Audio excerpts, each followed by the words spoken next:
Bueno, el tema de hoy son los templarios, ni más ni menos. La Orden del Temple. Ese es el nombre real, es la Orden del Templo. ¿Ah? O sea que ahí ya la connotación espiritual de los templarios se nota desde su propio nombre. La historia oficial, digamos, vamos a hacer historia oficial, historia real, porque ahí es como que se van bifurcando. La historia oficial dice que fue fundado por su primer gran maestre, digamos, que fue Hugo de Painé en Francia.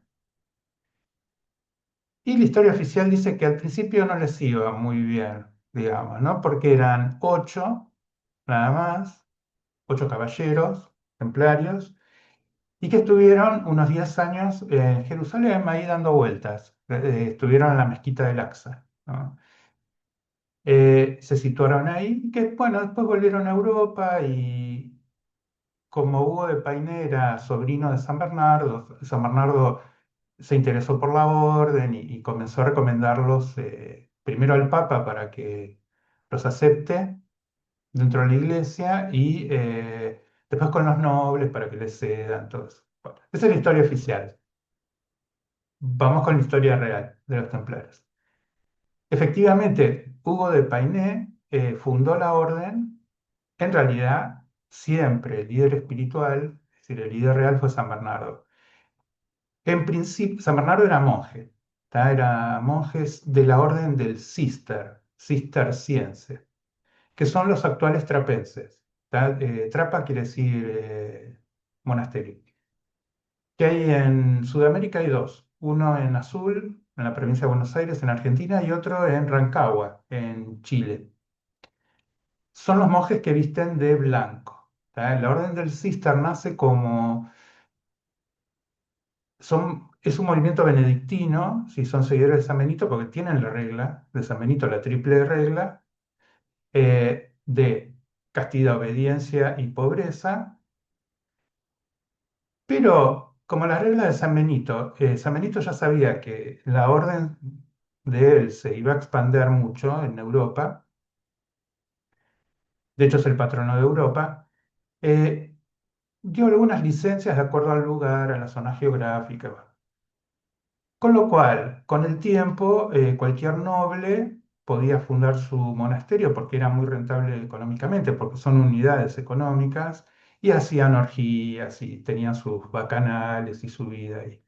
Como reacción espiritual a que iba, si esto seguía así, el movimiento benedictino iba hacia abajo, los cistercienses volvieron a las reglas de San Benito tal cual las redactó él. Volvieron a todo, a todos los horarios, ¿no? Despertarse a las 3 de la mañana, rezar en la oscuridad hasta recibir el alba y ahí tomar la hostia de la misa. Bueno, son 7 oficios durante el día.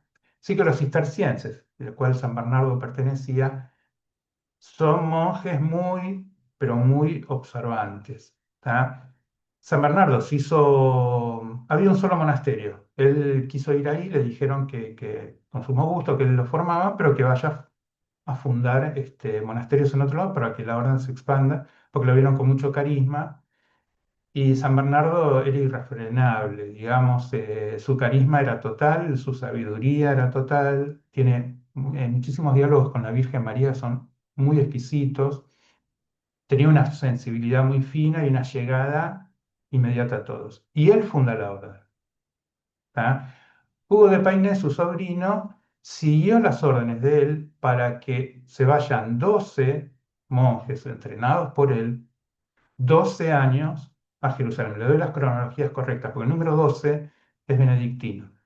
San Benito fundó 12 monasterios y cuando cada monasterio tenía 12 monjes, se convertía en abadía, es decir, que los monjes elegían a su autoridad, a su abad. Una vez que los monjes elegían a su abad, San Benito se iba a salvo que, bueno, venían a consultarlo, algunos problemas que tenían, para que él, a través de un milagro, básicamente lo pueda resolver, pero nadie se podía meter dentro de ese lugar.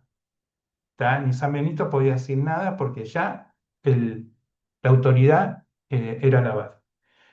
Ese es el panorama, ese es por qué San Bernardo, digamos, realmente funda la orden. Tiene un escrito sobre los templarios bastante extenso, que básicamente cuando uno los lee, uno dice, bueno, ¿dónde hay una agencia de templarios? Que me voy, que me anoto y salgo a las cruzadas a Jerusalén. Es como que te tienen que frenar, porque tenían una capacidad de escritura impresionante. Y ahí establece muy bien la diferencia entre ser mercenarios a sueldo en un ejército y la diferencia que hay con ser soldado de Cristo, que es totalmente distinto. A todo esto, ¿por qué San Bernardo funda una orden militar? Es decir, monjes armados. ¿Tá? Esta es una distinción importante porque casi todos los historiadores, los investigadores no toman en cuenta este hecho primordial, porque por ejemplo, los templarios no peleaban mucho, no se establecían mucho, salvo en Jerusalén esos 12 años, los demás lugares estaban como de paso. Después vamos a ver, hay muchas cosas de la historia oficial que se van confluyendo con lo que les voy a ir contando de los templarios. Básicamente, un motivo por el cual San Bernardo funda la Orden del Temple es para dotar a los monjes de la disciplina guerrera. ¿Ah? Acuérdense, el movimiento benedictino, los monasterios, las abadías benedictinas, es la única tradición espiritual de Occidente. Nosotros sabemos que en Oriente hay una gran tradición, está el hinduismo, el taoísmo, el sintoísmo, Japón, bueno, el budismo, ni hablar. Y en Occidente la única tradición espiritual es San Benito, son los monasterios de él. Donde, por ejemplo, estaban los libros, se escribían libros, ¿no? Cuando Europa estaba devastada por la invasión bárbara entre el año 500 y 1000, de hecho, desde los monasterios benedictinos salen las universidades. Si ustedes ven Oxford, conocen Oxford, por ejemplo, en Inglaterra es un monasterio directamente. Desde el monasterio mismo iban construyendo los claustros universitarios, eran ellos los que daban clases porque no había profesores directamente. Bien, en todos los monasterios orientales, ser monje y ser guerrero es lo mismo, la formación, ¿tá? Es completa, se toman los dos polos, ¿tá? El recogimiento interno, el silencio, con el arte de la protección, con la fuerza del guerrero. Esa es la formación completa de un monje, cosa que en el monasterio benedictino todo eso no existía. Y San Bernardo lo une. Ese es el primer sentido, porque después van a ver por qué. Eso explica muchas cosas posteriores a lo que pasó con los templarios. Los envía a Jerusalén. Se ponen la mezquita del Aqsa, donde residieron 12 años los templarios, está, si ustedes miran el Muro de los Lamentos, van a ver una cúpula de oro enorme detrás del muro que está en la parte árabe. Esa, ese, es un duomo porque abajo hay una roca, esa roca se llama el Moria. Está en todas las postales de Jerusalén, van a ver una cúpula de oro enorme, hermosa. Esa piedra, el Moria, es donde funda la ciudad Melquisedec, tal, lo clava ahí, a los 7 colinas de Jerusalén, ahí es el centro, le inserta 7 planos cósmicos. Eh, Abraham entra a la ciudad, le tributa el diezmo a Melquisedec, Melquisedec lo recibe con pan y vino, como si fuera la primera misa de la historia. Ellos fueron directamente ahí a investigar porque hay restos de excavaciones de los templarios, a investigar el templo de Jerusalén. El templo de Jerusalén es la construcción más extraordinaria que hubo. ¿Tá? Es una construcción mítica y eso constituyó, hay cualquier cantidad de secretos de cómo construir en el mundo material desde el plano espiritual. ¿Tá? Y había mucho abandonado ahí, porque en Jerusalén entraban, destruían. Es decir, cada vez que entraban y destruían la ciudad, construían encima. Entonces, abajo se encuentran maravillas. De hecho, en Jerusalén están recién hace unos 5 años, un poco más, 7 años, liberaron la parte turca abajo. O sea, el Muro de los Lamentos sigue abajo. Está la explanada, donde se ve la foto siempre, y abajo sigue el Muro de los Lamentos, cosa que Israel te permite ahora la entrada, está donde está el Santo Santorum, donde se acerca eh, a la distancia mínima con respecto a lo que fue el Templo de Jerusalén. Ese es el lugar más sagrado del judaísmo porque están cerca, digamos, ¿no? El lugar sagrado es el Templo de Jerusalén, donde estaba emplazado, que ahora sabe que igualmente ellos, los judíos, entran ahora, dan una vuelta a los religiosos, no les permiten rezar los árabes, pero dan una vuelta como que van rezando en el camino, no se paran a rezar y ellos siguen yendo ahí, aceptando que es el lugar más sagrado. Ahí se fundó los templarios, ¿tá? Y ahí nace al mismo tiempo la relación con los masones. Eso es masonería pura, masonería. Y la orden del temple, van a ver que empiezan a angostarse sus caminos y se hace uno solo. ¿Tá? ¿Los masones qué son? Los masones son los arquitectos, es el gremio de arquitectos de la Edad Media. Estamos hablando del año 1190, 1200. Eh, y ellos tomaron todos los elementos de construcción desde el punto de vista espiritual. Por ejemplo, la plomada con que uno construye es la vida moral, la escuadra es la unión de la materia con el espíritu, tenían su propia geometría sagrada. Bien. Por lo tanto, los templarios, estando en Jerusalén, empiezan a cavar y a encontrar. Yo mismo, por ejemplo, en España, llevaron dos elementos que es, es seguro que los templarios extrajeron de Jerusalén. Una piedra negra cúbica, que es el cubo es masón, es lo que después llamamos como masonería, y ese cubo negro está en una abadía, que ahora, bueno, está vacía, no hay monjes, pero te permiten entrar en el lugar donde vos entrás y te santiguás, ¿no? Cuando te santiguás apoyás la rodilla en tierra en la entrada. Y ese cubo negro traído por los templarios está justo ahí. Y uno se santigua y tiene el centro de la iglesia y las dos naves, así haciendo un conjunto geométrico de una recta y dos diagonales, como construían los masones. Están las ciudades masónicas, construidas por ellos, que en Argentina hay dos, tienen rectas y diagonales, ¿no? Saliendo de un punto central que es el punto más energético de la ciudad. Y el otro hallazgo que ahora se está aceptando cada vez más, el primero en hacerlo fue un rabino llamado Philip Berg, diciendo que, ¿qué pasó? En España había mucho judaísmo, había muchísima vida judía, ya sea en Toledo, que sigue, uno puede ir a la judería de Toledo, y especialmente en Cataluña. ¿Tá? Y en Cataluña aparece un rabino diciendo, encontré el Zohar, apareció el Zohar de milagro. Ese Zohar, que es un texto sagrado del judaísmo, lo trajeron los templarios de Jerusalén. ¿Tá? Hay, por ejemplo, ahora, ahí se explica uno cómo se comportaban ellos en Tierra Santa, los templarios. Tenían sede, la entrada desde Europa a Israel era un lugar, una ciudad se llama Acre, o en hebreo se llama Aco.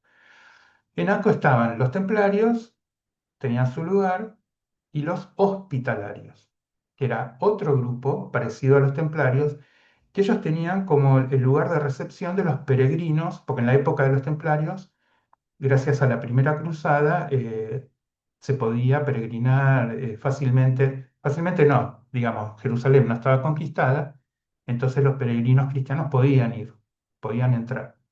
Entonces eran recibidos por los hospitalarios, les daban hospitalidad, también era un hospital, es decir, si venían lastimados, bueno, podían estar ahí, descansar y después irse de Acre a Jerusalén, que son 80 kilómetros, más o menos, ya en Tierra Santa.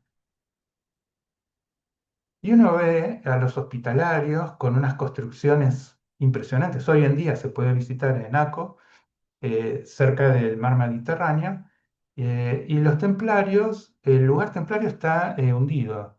Queda como la base del lugar que ellos tenían y era re chiquito. Digamos, uno ve bajo las aguas del mar las piedras de la base. Era un lugar más de salida que de querer establecerse en Tierra Santa. ¿Tá? Bien, y ahí empezaron a sacar elementos esotéricos, conocimiento esotérico. Les aclaro qué es el Zohar. El Zohar es un libro escrito durante 12 años, con 12 personas, o sea, el 12 va a estar a la orden del día, en el año 69 después de Cristo. En el año 69 después de Cristo hubo varias tragedias para el pueblo judío. La primera fue una gran pandemia que dejaron a 5 cabalistas, o sea que había en pie nada más, o sea que había realmente un gran peligro de que mucha tradición oral de la sabiduría de la Cabalá esotérica se pierda. Después vinieron los romanos, porque Israel estaba con un gobierno macabeo y se enfrentó muchísimo con los romanos y les exterminó 2 legiones romanas, lo cual los romanos ya decidieron borrar del mapa directamente al pueblo judío. De hecho, entraron, condenaron a muerte a todos, tiraron abajo el segundo templo de Jerusalén y se generó la diáspora que duró 2000 años y se rectificó con la fundación del Estado de Israel en el año 1948. A partir de ahí los judíos quedaron errantes. Cuando se está dando este proceso de destrucción terrible, de guerra, de enfrentamiento tremendo, Rabbi Shimon Bar Yochai se va con 11 de sus discípulos y se esconden comiendo raíces y todo eso durante 12 años, porque estaban todos condenados a muerte, a escribir el Zohar. ¿El Zohar qué es? El Zohar es la parte espiritual de la Biblia, o sea, el Viejo Testamento. Ellos toman fragmentos, párrafos del Viejo Testamento, no es tan sistemático, pero más o menos es así, y lo canalizan, lo que modernamente diríamos canalizar. Y le empiezan a extraer conocimiento esotérico. ¿Tá? Entonces, empiezan a aplicar el conocimiento del árbol de la vida, del alma, pero del cielo. Empiezan a hablar mucho del cielo. Y a recibir frecuentemente la visita de 3 seres, que es Moisés, Metatrón y el profeta Elías. ¿Tá? Esa es la importancia del Zohar. El Zohar encontraron todas las tablillas, los templarios lo encontraron con esas excavaciones, pero estaba abandonado. Cuando los invasores entraron a Jerusalén, les interesaba destruir lo anterior y construir ahí, con lo cual abajo quedaba todo intacto, digamos, ¿no? Por eso en Israel ahora se puede entrar abajo del muro, o sea, vos recorres abajo del suelo el muro de los lamentos. ¿Cuál es? Es algo extraordinario, que es un lugar de mucho silencio abajo, si combinás lo sagrado con el silencio. Bien. Y que los templarios hayan traído el Zohar es un solo ejemplo de todo el conocimiento que ellos iban trayendo e iban atesorando. Es decir, lo iban poniendo en un lugar seguro. Por ejemplo, en la masonería. ¿Ah? La masonería funcionaba en abadías, comenzó, el epicentro fue en Inglaterra. Digamos. Bien, San Bernardo tenía relación con Inglaterra porque él fundó una abadía con un monje francés que fue a vivir a Inglaterra. Después comenzaron a venir los monjes ingleses a entrevistarse con San Bernardo, estaba San Malaquías ahí también en ese grupo entre Inglaterra y Francia. Bueno, ¿qué siguió pasando con la Orden del Temple? Una vez que San Bernardo los presenta al Vaticano y el Vaticano los aprueba, también los presentó con nobles, con gente que aportaba dinero y empezaron a construir muchos lugares en Europa. Lo cual, bueno, cada vez que se establecía un castillo templario, digamos, había mucho crecimiento económico. ¿Tá? Por ejemplo, tenían caballos, contrataban personas para que los cuiden, para que hagan las armas, todo. Nunca quedó claro qué estaban haciendo en esos lugares, por qué se estaban estableciendo más en Europa y no tanto en Tierra Santa, porque ya los comparaban con los hospitalarios. Los hospitalarios era un grupo que vivía en Tierra Santa acogiendo cristianos que llegaban ahí y querían conocer Jerusalén. Para eso se había hecho la primera cruzada.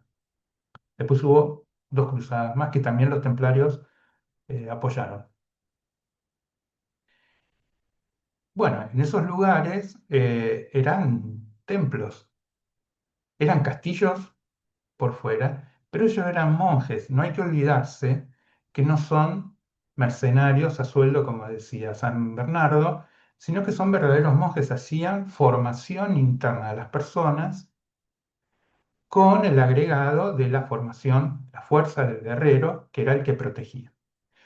Con los años, lo que comenzaron a hacer, por eso los equiparon a los templarios con los bancos, porque se iba el peregrino hacia Tierra Santa, desde Europa a Tierra Santa, y lo podían asaltar en el camino, de hecho pasaba eso. Entonces los templarios recibían el dinero de esa persona y se lo retornaba cuando llegaba a Tierra Santa, si le daban una orden, un papelito, para que retirara su dinero en Tierra Santa y estuviera tranquilo, que no lo pudieran asaltar. También había personas que se iban y dejaban sus lugares, dejaban las tierras y se lo dejaban al cuidado de los templarios.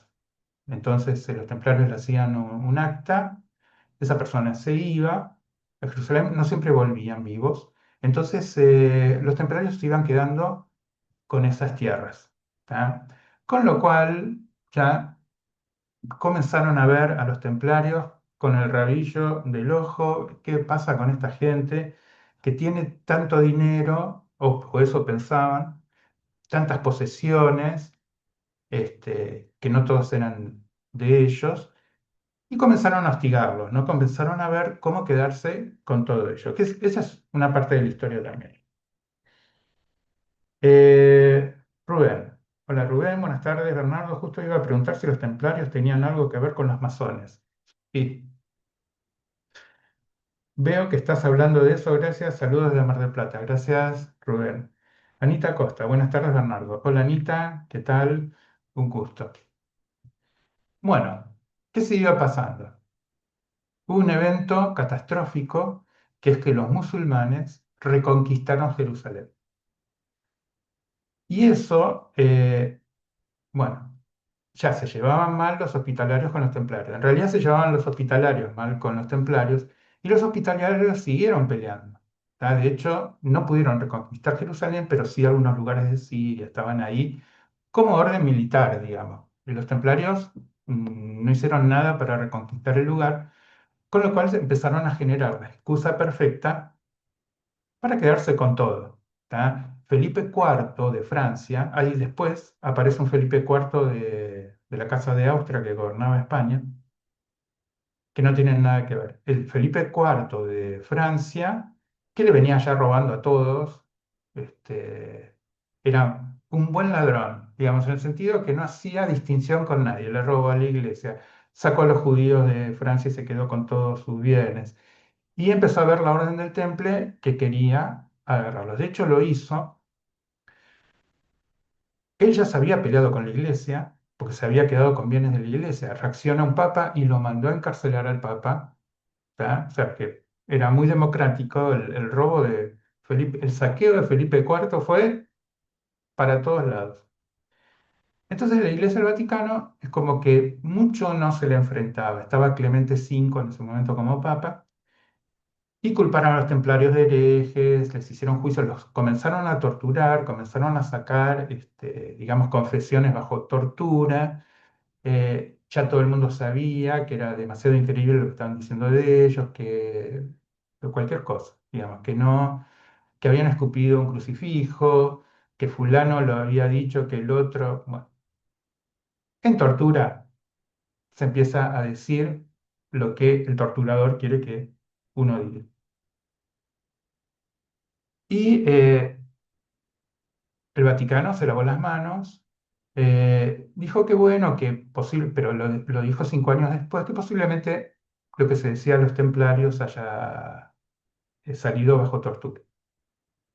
Pero avaló el hecho que al último gran maestre, ahora no me acuerdo cómo se llama, lo llevaron a la hoguera.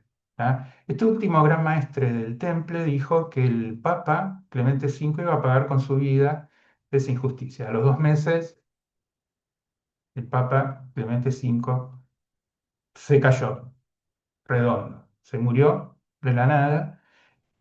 Y la gente empezó a ver que lo que decían los templarios no era por este vaticinio de este maestre templario,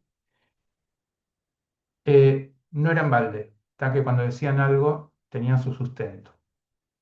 Ahora, lo increíble de todo esto, yo veo 6 mensajes, lo increíble de todo esto es que nadie se creyó que ahí terminaban los templarios, que ese era el fin. Que tomar sus tierras, que tomar las posesiones, no encontraron nada, no encontraron ningún tesoro, con lo cual también fue y dio margen a muchísimas leyendas donde estaba el tesoro de los templarios, que no estaba en ningún lado. Y comenzó a circular, y también se empezaron a hacer novelas, el Código Da Vinci, porque Da Vinci dicen que era templario. A mí no me consta, digamos, a mí lo que me interesa es la parte más espiritual de ellos.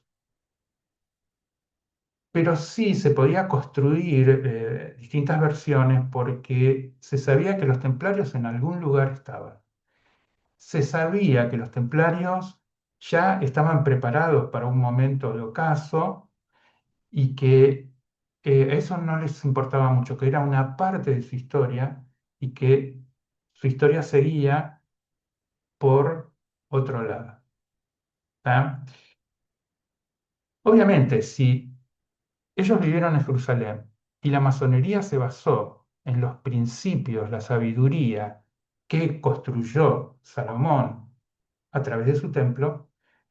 Muchachos, los templarios y los masones es exactamente lo mismo. En realidad, yo lo que ubico en Inglaterra son 7 órdenes. ¿Tá? Están los terapeutas, están los alquimistas, o sea que la masonería se dividía en 7. Terapeutas, ¿ah? Que elevan la vibración del planeta, alquimistas, que son los que hacen cambios, los monjes, los guerreros, que son los templarios, ellos son 2 órdenes cósmicas al mismo tiempo, los creadores, obviamente, porque los masones son constructores, los creativos, obviamente, porque los masones también son creativos, y el servicio. La séptima orden dentro de la masonería era el servicio. El servicio era recibir a seres de dimensiones superiores que tenían una visión del futuro perfecta, como tenía San Bernardo, que los ayudaba a programar los futuros eventos mundiales. Y ahí estuvieron los templarios. Son muchas las leyendas que tenían el Santo Grial, que lo habían encontrado. Ah, con respecto al templo de Jerusalén, esto desde la Kabbalah. La Kabbalah obviamente habla de ese templo, maravillas. De hecho, durante 40 años, por la construcción de ese templo, hubo paz en el planeta. No hubo ningún enfrentamiento, lo cual es muy raro que haya 40 años de paz. La única ocasión fue esa. Isaac Asimov, que entre todas las cosas fue historiador, dijo, bueno, a ver cuántos años de paz hubo eh, en 5.000 años de historia.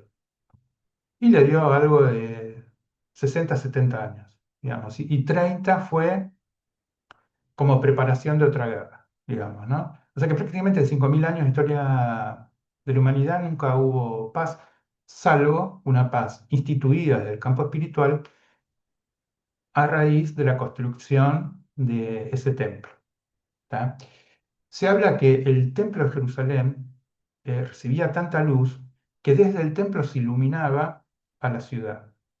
¿Tá? Sí, por eso las ventanas eran angostitas y se iban abriendo hacia afuera para que la luz del templo llegue al mayor radio posible. ¿Tá? Una construcción de oro, con el candelabro de oro, que es el Mesías, el candelabro de 7 brazos de oro, que era enorme, que es la presencia del Mesías. ¿Tá? Bien, ese era el conocimiento esotérico de cómo se puede edificar una vida de paz, de prosperidad, porque donde iban los benedictinos, los monjes, donde iban los templarios, había prosperidad. Por eso fructificó, digamos, los bienes de los templarios, porque les iba bien, pero les iba bien porque hacían que a todo el mundo les vaya bien, igual que los benedictinos. Donde ellos están, la orden de San Benito, su lema principal es ora et labora, reza y trabaja. Es decir, que son unidades económicas. De hecho, San Benito dice que si un monasterio fracasa económicamente es porque está fracasando espiritualmente. Y el trabajo de los monjes que tienen que hacer es aquello que el monje elige, que es su vocación de vida. La única condición es que lo haga tan bien que sea el mejor en lo suyo.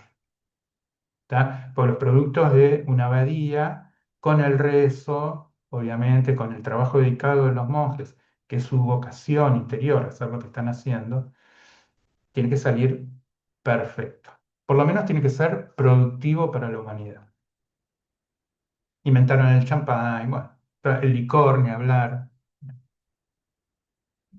Muchas cosas salieron de los monasterios benedictinos, cosas que uno hasta ni sospecha, como la escritura musical. Para eso lo inventaron los monjes benedictinos. Bien, y desde Jerusalén, ahí estaba el secreto. Y ahí estaba el secreto de la acción de Melquisedec en el planeta. Está el secreto de las conexiones cósmicas, porque en cada monte de Jerusalén hay un disco cósmico. Cada monte conecta arriba centralizado, donde está en este momento la cúpula de oro, el Duomo de la Roca. Ese es el centro porque abajo está la piedra Almoria donde Melquisedec clava la ciudad, ¿tá? Porque tiene que tener un centro para poder, ¿tá? Ubicar y coordinar las 7 colinas de Jerusalén, los 7 planos cósmicos unidos a la Tierra. Yo ya fui 8 veces a Jerusalén, es mi lugar en el mundo, por eso lo vivo y lo primero que pido al irme a Dios es volver. ¿Tá? Que no me voy a olvidar de Jerusalén, como se dicen los rezos hebreos. Un judío religioso, su primera oración es una promesa a no olvidarse de Jerusalén. Dice, prefiero perder la mano derecha que olvidarme de Jerusalén. Y hace bien porque es el centro espiritual del planeta, es el corazón del planeta. Por eso tiene 3 religiones, cada una de las religiones es una llama, la triple llama del corazón, son las 3 religiones externas del corazón de nuestro planeta, son las 3 religiones monoteístas. No se pondrán de acuerdo. Bueno, ahora hay como, bueno, yo estoy acá, vos estás acá, también hay presencia católica, obviamente. Nadie toca a nadie, listo, o sea que uno puede visitar todo. No está todo tapiado, pero te dejan pasar para tener una experiencia completa espiritual de Jerusalén, porque ciudad más alta en el planeta no hay.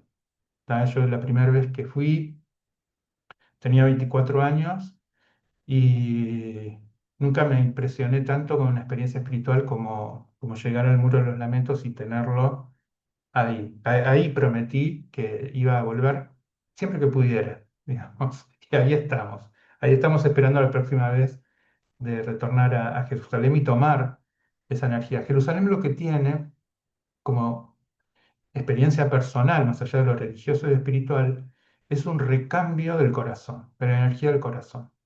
Es decir, nosotros tenemos energía álmica en nuestro corazón que no se puede ni agrandar ni achicar, pero sí se puede reciclar. Y Jerusalén recicla toda la energía de tu corazón, así que uno eh, entra con la edad que tiene a Jerusalén y se va y retorna a su lugar habiendo nacido nuevamente porque Jerusalén te recambió toda la energía interior del alma que está en nuestro corazón. Eso es lo que he trabajado desde las 8 veces que fui, creo que 5 fui llevando grupos, que me encanta hacerlo y me encanta ir siguiendo sus cambios de vida porque ese lugar, en serio, es un lugar tan cósmico que sí o sí te va a transformar. Bien, ¿qué pasó con los templarios? ¿Dónde podemos encontrar alguna beta donde los templarios hayan reaparecido en la historia humana? Van a ver, se van a sorprender. Milena Castro, hola Milena. ¿Los templarios respondían a alguien como un rey o un papa o tenían autonomía? Bueno, en realidad el poder, el poder sería el rey con el papa, son los grandes traidores de la Orden del Temple. Pero estaba previsto que eso suceda, pues ya tenían preparado todos los monasterios. Yo hablo mucho de los monasterios de Inglaterra porque Inglaterra se había separado del Vaticano, entonces tenían, y uno va a Inglaterra, va a Escocia, se encuentra con muchas abadías, ¿tá? Pueblitos chiquitos con una gran abadía, ¿tá? Bueno, Glastonbury, por ejemplo, que energéticamente se llama Avalon, donde transcurre la historia del rey Arturo, hay una abadía enorme, y es un pueblito hermoso, ¿no? Es un pueblito impresionantemente místico, obviamente. Hay una iglesia de María Magdalena también, pero hoy en día es chiquito Glastonbury y uno se encuentra con abadías enormes y eran el centro del lugar. Está muy unido a la corona también por la abadía de Westminster, como le dicen. En Escocia ni hablar, ¿tá? Hay una abadía dentro del Palacio Real que todavía se está usando por la realeza británica, la reina Elizabeth iba bastante ahí, que sería la abadía de Holyrood, por ejemplo, está lleno. Esas abadías nadie entraba, tenían total autonomía. Y ahí funcionaba la masonería. Obviamente, ¿qué lugar más protegido puede estar una abadía? Y especialmente, no sé si vieron el nombre de la rosa, leyeron el libro, la biblioteca de la abadía, lugares místicos. Obviamente que había libros, pero los libros eran solamente en las paredes, pero adentro está el corazón de Cristo, obviamente el corazón orante de Cristo, el corazón que habla de Cristo. Por eso tan famosas esas bibliotecas. Bueno, habíamos dicho que el rey Felipe IV de Francia se apoderó de todo, agarró las tierras, los disolvió, los mató a los pocos que pudieron agarrar, porque muchos se pudieron escapar, obviamente. ¿Y qué pasa en Francia? Estamos hablando del año 1200, principios de 1200, que ocurrió lo de este rey Felipe IV. La Revolución Francesa. La Revolución Francesa, nosotros hablamos la otra vez de la Revolución Francesa porque el programa de la otra vez fue de la masonería, justamente, hablando de la masonería argentina, porque fundaron nuestro país. Todos los próceres eran masones. Entonces nos preguntábamos por qué eran masones y cómo eso influyó en la formación de varios países, incluyendo el nuestro. Y les decía que en la Revolución Francesa es raro. La historia oficial es que los campesinos hartos de los impuestos fueron hacia París, tomaron la Bastilla, expulsaron, mataron a los reyes, bueno, y a partir de ahí, libertad, igualdad, fraternidad. Revolución Francesa. Y no fue así. O sea, los campesinos se fueron a París porque no tenían para comer, estaban muriendo de hambre por la sequía imperante, iban a París a ver si podían sobrevivir ahí. Nunca tuvieron la intención ni la formación ni nada como para bajar al rey. No querían hacer. ¿Tá? Con lo cual la gente se agrupaba ahí y fue una gran excusa para que algo pase y se diga libertad, igualdad, fraternidad.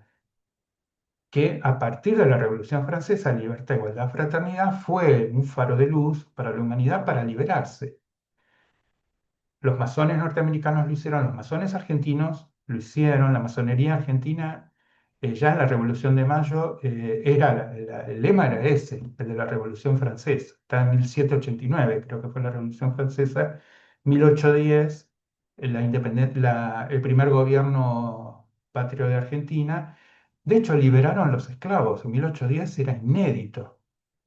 Tan en serio, los masones argentinos, estaban todos formados en Europa, en universidades españolas sobre todo, e inglesas obviamente, tenían muy en cuenta el tema de la libertad y ahí comenzaron a liberar a los esclavos, que era un tercio de la población del virreinato, del Río de la Plata. Al principio fueron libertos. Entre 1810 y 1813 les ofrecían ir a las guerras de independencia y les daban la libertad. En 1813 directamente libertad a todos los esclavos. ¿Tá? Esa es una de las razones por las cuales hay poca población negra en Argentina, porque había mucha durante el virreinato. Libertad, fraternidad, igualdad es de la masonería, es el lema de la masonería. Y entraron y destituyeron a los reyes de Francia. Esa fue la venganza de los templarios. Amigos míos, lograron triunfar. Ese fue su gran triunfo. Felipe IV, francés, los saqueó y los mató. Y 400 años después, el lema de la masonería de los templarios comenzó a flamear como un faro para la humanidad. Fue la gran base del mundo occidental, de la democracia occidental, que ahora se va perdiendo sobre todo desde Europa. Se nota que no hay masonería, digamos. Siempre aclaro que es la masonería real, no estamos hablando de todos los grupos posteriores, cuando ya la masonería había terminado de armar su esquema de libertad, fraternidad e igualdad en varias naciones del mundo, necesario para nuestro progreso mental y espiritual, ¿tá? Porque trajo mucha prosperidad en todos los planos a todos. Así que los templarios se dejaron ver nuevamente en Francia, destituyendo para siempre a la realeza. Andrea Marín, todas personas por primera vez escriben. Genial. Gracias, Bernardo, por mostrarnos el lado espiritual de un tema controvertido. Sí, te van a decir de todo porque se presta. Realmente se presta. Hay muchas incongruencias que uno lo llena con fantasía, ¿no? Y ni sabe si es real o no. Pero que estuvieron en Jerusalén es real. Que estuvieron 12 años, que eran 12, es real. Que trajeron muchísimas cosas a Occidente también es real. Se dice un montón de cosas que están también vinculadas con Argentina, ¿no? Se habla que llegaron caballeros templarios a América antes de Colón y que dejaron acá en la Patagonia eh, el bastón de mando, ¿cómo era? Bien. No, el cáliz, sagrado cáliz, que lo traían de Jerusalén. Es muy posible que lo hayan podido encontrar. Es muy, muy posible. El lugar de la última cena sigue construido porque no había otro lugar posible por la descripción del Evangelio de dónde fue el cenáculo. O sea, es un lugar muy raro en Jerusalén, en el monte Sión, eh, que ahí pasaron todas las religiones, está todo muy mezclado, pero el lugar tiene una energía sagrada muy especial, tanto arriba como abajo, porque abajo está la tumba del rey David, de donde se hizo la última cena. Ellos contrataron, los apóstoles, un lugar en primer piso, la única construcción de primer piso fue esa. O sea que es muy posible que nadie le haya prestado atención, que haya quedado enterrado, que era muy fácil en ese momento extraerlo, ¿tá? Más con tantos invasores que sepultaban naturalmente, digamos, todos los tesoros espirituales que tenían eso. Entonces se habla que aparecieron acá en Fuerte Argentino, está cerca de las grutas, en la provincia de Río Negro, y eh, como que escondieron el grial ahí. En Córdoba se habla mucho de... Hay un castillo que dicen que era de un señor español, de un noble español que era templario. Hay unas cosas templarias, los leones. Dentro de la chimenea hay lugares de poder en ese lugar que está en Capilla del Monte, bueno, justo ahí, que es el centro místico de Argentina. y que ese señor era templario y que, bueno, empezó a invitar gente a formarlas, a tener los rituales templarios, es decir, más o menos son prácticas monacales, ¿tá? Y tenemos dos ciudades masonas construidas en Argentina, que es La Plata y la que vivo yo, Neuquén, así que me acuerdo de la masonería todos los días, eh, donde se ven las rectas, las diagonales, ¿tá? Cómo las diagonales van uniendo puntos de poder dentro de la ciudad. Claro, es más chiquito Neuquén que La Plata. En La Plata las diagonales son mucho más extensas, fue otro tipo de construcción. Y acá lo que hicieron fue trazar el primer plano, las primeras construcciones, porque el primer intendente de Neuquén era masón. Era pariente de Figueroa Alcorta, que era el presidente en ese momento, pidió fundar la ciudad, cambió la capital de Neuquén, de Cutralcó, que está en la frontera con Chile, a la convergencia, a la confluencia de los dos ríos, Limay y Neuquén. Y ahí se estableció, o sea, el radio céntrico es Masón, ya después la ciudad va teniendo otras características. Dividían la iglesia del Estado, ¿tá? No, no tienen la construcción de la plaza principal, donde está la iglesia, el banco, la casa de gobierno, la municipalidad, lo van separando, ¿tá? Lo separan muchísimo, no lo mezclan, ¿tá? Esas son las dos características centrales de la geometría sagrada para construir ciudades que tenían los masones. De hecho, La Plata es un gran centro intelectual, un gran faro, y Neuquén también es un faro de luz, ¿no? Como decía Solari Parravicini, es el faro del planeta Neuquén. Bien. ¿Listo? ¿No hay más preguntas? Perfecto. Bueno, ahí estamos nosotros con los caballeros, estamos terminando el programa con los caballeros templarios, con los caballeros del Temple, y se siguen moviendo hoy. Obviamente, en Europa, bueno, hay movimientos templarios que son como descendientes y tienen un atractivo muy especial. ¿Tá? Cuando vos los ves ataviados de soldados, siendo monjes, con los rituales, por las armas de guerra, eso también lo trabajó San Bernardo. San Bernardo trabajó mucho el simbolismo espiritual de las armas de guerra, ¿no? Por ejemplo, la espada es la verdad. Por eso San Miguel tiene una espada. ¿Tá? Por eso la mente del arcángel Miguel tiene la calidad de la espada, ¿no? Es recta, aguda y penetrante, como la espada. Y en algún momento vamos a ver que ahora se está poniendo muy de moda en Argentina el regimiento de patricios, el ejército creado por San Martín, que es un ejército templario, que ellos volvieron a aparecer nuevamente en Sudamérica, cruzando los Andes, todo muy místico, ¿tá? Y tiene un trasfondo templario muy, pero muy directo. Y es el ejército templario más exitoso que hubo. Ellos iban, liberaron tres países, Argentina, Chile, Perú. Iban, liberaban, no se quedaban con un solo peso, y lo que hacían era promover el avance cultural, el avance, la prosperidad, y se retiraban como buenos caballeros templarios que eran siguiendo su trabajo interior. Ya cuando se acerque agosto, que es la fecha de San Martín, vamos a ver que de hecho tiene nombre de santo, porque su ejército, el ejército de los Andes, es un ejército templario. Vamos a ver la parte mágica, ¿verdad? Que la tenía, por eso no se explican muy bien algunos elementos que parecen proezas militares y son proezas muy espirituales. ¿Tá? Lo tuvimos acá a la vista. Así que la práctica templaria es el legado para nuestro trabajo interior, es tener la fuerza de la oración y la fuerza del guerrero, tener ambas. Nosotros somos sensibles, sí, muy sensibles, pero también tenemos la fortaleza de avanzar para proteger al prójimo.